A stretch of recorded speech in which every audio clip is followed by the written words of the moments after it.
So the first search we're going to do is an exterior search. You can see that I've set up some boundary cones. I'm using a really large area. You might want to make sure that the area you're using is larger and larger as you practice. First hide is going to be in the barrel in a garden.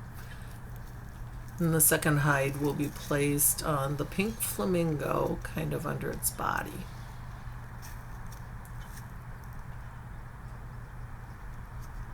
You can see some boundary cones in the back behind me there too. And then the third hide is going to be placed in the ground, kind of underneath a pile of leaves and grasses.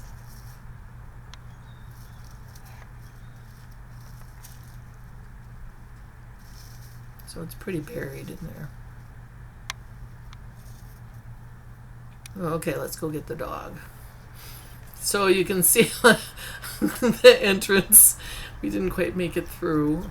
Oftentimes it's that wide, so I want you to make your start lines wide. I found the barrel. It was a really windy day, so the wind is blowing around quite a bit. And we're kind of in a corner between the fence corners. So he's found the two. Now he's going to go out and around. Again, that corner kind of swirls a bit with the wind. More boundary markers, so you can see it's quite a large area we're working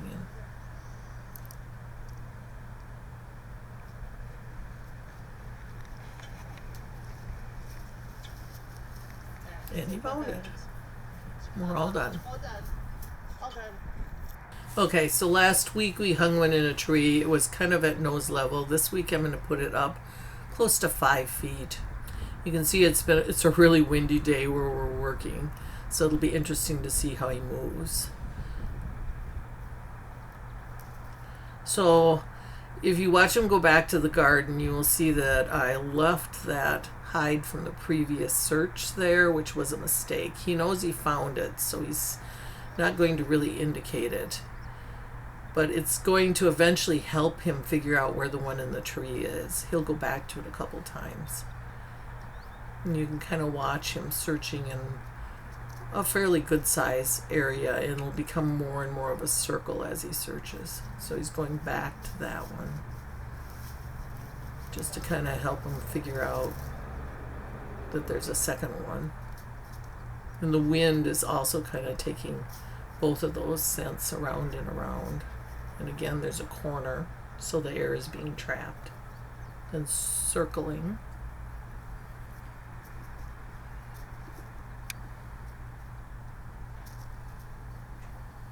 And I kind of let this one play out for a long time. I wanted to see how long it would take him to actually pinpoint the exact location.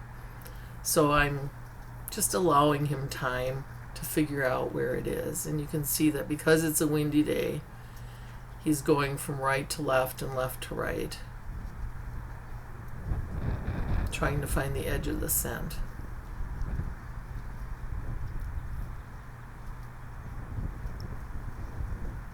You can see it swinging in the tree.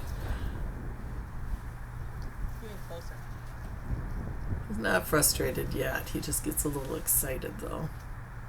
He knows it's there somewhere.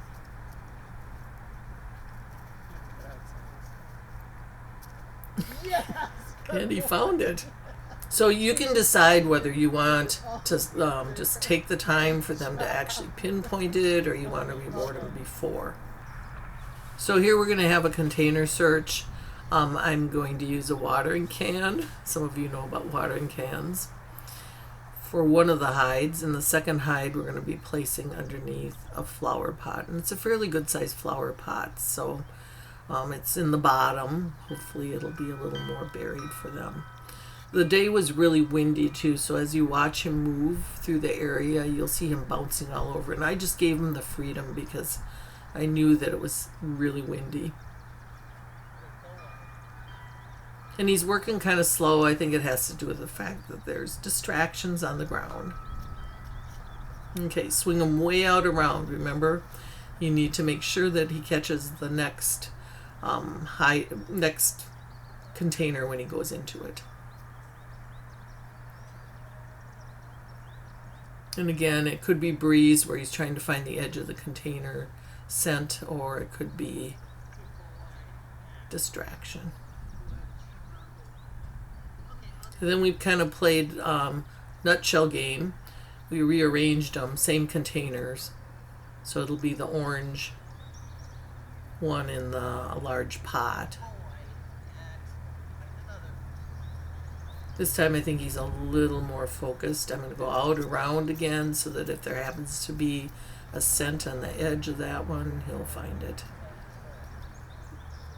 So I'm giving him enough time to come back in toward the search. And we're done.